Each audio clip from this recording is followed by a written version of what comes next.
विश्व में जो चुनौतियाँ उसके ऊपर चर्चा चल रही थी, क्या कुछ निकल के आया इस चर्चा से? उसमें निकल के ये आया कि भारत की जो शक्ति है, इसको तो पाकिस्तान के निवर्तमान प्रधानमंत्री ने खुद ही कह दिया कि आजकल बहुत सारी शक्तियां हैं विश्व में जो देशों को टर्म्स डिक्टेट करती हैं, उनको बताती हैं कि ऐसे करना है वैसे करना है, बाध्य करती हैं।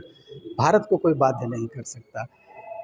बहुत सारी समस्याएं हैं। एक युद्ध तो हम जीत चुके हैं, मानवता जीत चुकी है, पूरे विश्व की मानवता जीत चुकी है। कोविड का युद्ध, वह भी युद्ध ही था, वह युद्ध हमने जीता है एक साथ सरोकार करके।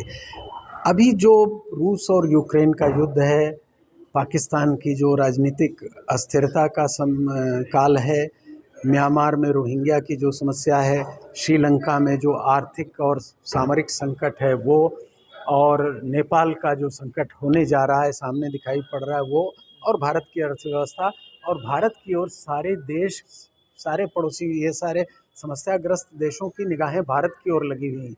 लेकिन भारत की समस्या, चुनौती ये है कि जो वैश्वीकरण का दौर था 1990 से आया, तो हमारी अर्थव्यवस्था तो काफ़ी उन्नत हुई, काफ़ी प्रगति हुई उसकी, लेकिन उसके बाद हमारी भी अपनी सीमाएं हैं। अभी हमने 1000 बिलियन डॉलर की मदद दी है श्रीलंका को। नेपाल की भी इच्छा है, अभी 5000 करोड़ की मदद हम उनको उस समय दे चुके थे जब उनके यहाँ भूस्खलन हुआ था और भूकंप आया था। तो हम सबकी है, लेकिन अभी रिजर्व बैंक ने चुनौती दी है कि अगर हम इसी तरह करते रहे तो कैसे होगा। लेकिन भारत की शक्ति, भारत की इच्छा शक्ति, भारत का जो संकल्प है वो बड़ा महत्वपूर्ण है, बहुत मजबूत है।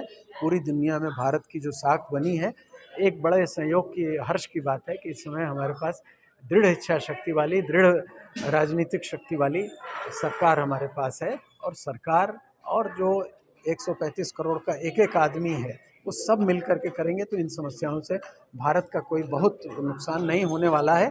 चुनौतियां हैं, हमको सावधान रहना होगा। और डॉक्टर टीपी सिंह मुख्य वक्ता हैं। आज हमारे देश की स्थिति इन सब स्थितियों को देखते हुए किधर जा रही है, क्या हमें करना चाहिए या क्या हमारे इसके प्रॉस एंड कॉन्स होंगे आने वाले समय में, उसके ऊपर ही चर्चा हुई है।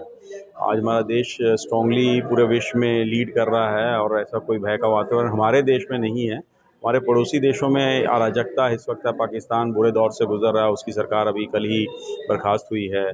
श्रीलंका भुखमरी की कगार पे है, बैंक्रप्सी को झेल रहा है। अफ़गानिस्तान पहले ही आप देखते हैं कि तालिबान के कब्ज़े में है। तो उसको देखते हुए हमारे देश की स्थिति वैश्विक स्तर पे बहुत अच्छी है और कोई ऐसा देश नहीं है जो कि भारत को नज़रअंदाज कर सके। लेकिन फिर भी इस दौर में हमारी ज़िम्मेवारियाँ, हमारी पॉपुलेशन इतनी है, हमारे अपने देश के प्रति भी ज़िम्मेवारियाँ हैं। अब हमें इस दौर में दूसरों की मदद करने से पहले अपनी मदद के ऊपर ध्यान देना है। और क्योंकि कोई भी आप खाली जग से किसी को कुछ परोस नहीं सकते। हमारा जग भरा रहना चाहिए, इसकी व्यवस्था हमारी सरकार को करनी चाहिए। सरकार अच्छी है, जनता के लिए कार्य कर रही है और उम्मीद है कि हमारा देश और हमारा झंडा जो है विश्व के सभी देशों के झंडों में उच्चतम स्तर पर लहराता है। ठीक है।